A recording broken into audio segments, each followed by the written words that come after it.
అధ్యాయం అర్జున విషాద యోగం మొదటి శ్లోకం.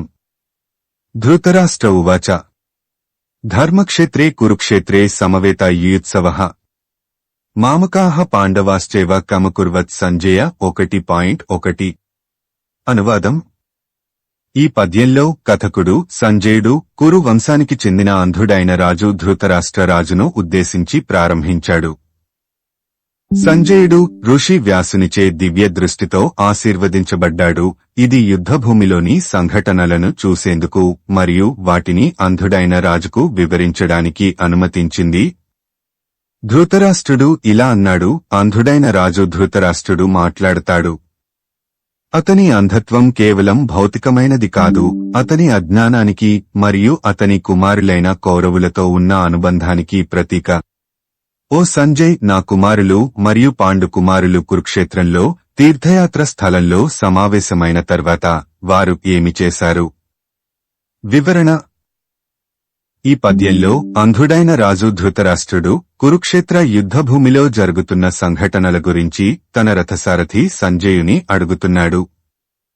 ధృతరాష్ట్రుడు తన కుమారులు కౌరవులు మరియు పాండు కుమారులు పాండవులు యుద్ధానికి గుమ్మగూడినప్పుడు వారి చర్యల గురించి విచారించడంతో సంభాషణ ప్రారంభమవుతుంది.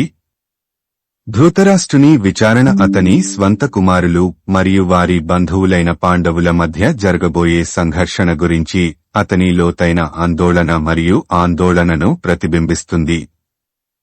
ఈ శ్లోకం ధృతరాష్ట్రుడు మరియు సంజయుల మధ్య తదుపరి సంభాషణకు వేదికగా నిలిచింది. అధ్యాయం అర్జున విషాద యోగం 2వ శ్లోకము. సంజయ ఉవాచ దృష్ట్వా తు పాండవానికం వ్యూహం దుర్యోధనస్తదా ఆచార్యముపసంగమ్య రాజావచనమబ్రవీత్ 1.2. అనువాదం.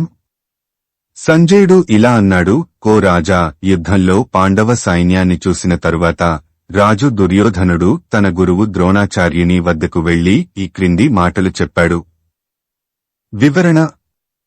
ఈ పద్యంలో భగవద్గీత కథకుడైన సంజయుడు ధృతరాష్ట్ర రాజుకు యుద్ధభూమిలో జరిగిన సంఘటనలను వివరించడం ప్రారంభించాడు.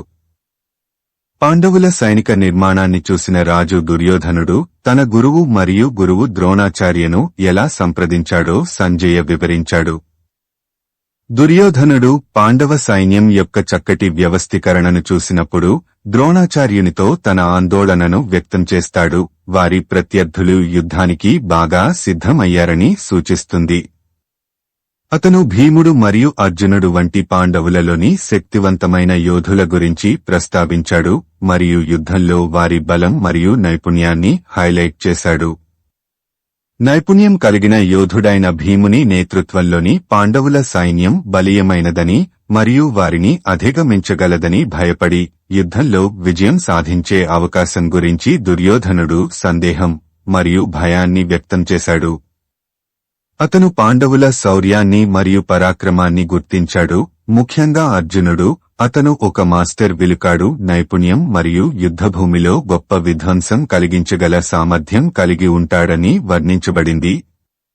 అతని ఆందోళనలు ఉన్నప్పటికీ దుర్యోధనుడు కూడా వారి స్వంత సైన్యంపై విశ్వాసం వ్యక్తం చేస్తాడు మరియు వారి సైనికులు తమ సైనికుల పట్ల విధేయత మరియు నిబద్ధతతో ప్రేరణ పొంది యుద్ధంలో తమ ప్రాణాలను అర్పించేందుకు సిద్ధంగా ఉన్నారని ద్రోణాచార్యకు హామీ ఇచ్చాడు. ద్రోణాచార్యునితో దుర్యోధనుడు జరిపిన సంభాషణలో అతను యుద్ధభూమిలో పరిస్థితిని అంచనా వేస్తూ పాండవులతో జరగబోయే సంఘర్షణకు సిద్ధమవుతున్నప్పుడు అతని భయం మరియు దృఢనిశ్చయం యొక్క మిశ్రమ భావోద్వేగాలను వెల్లడిస్తుంది.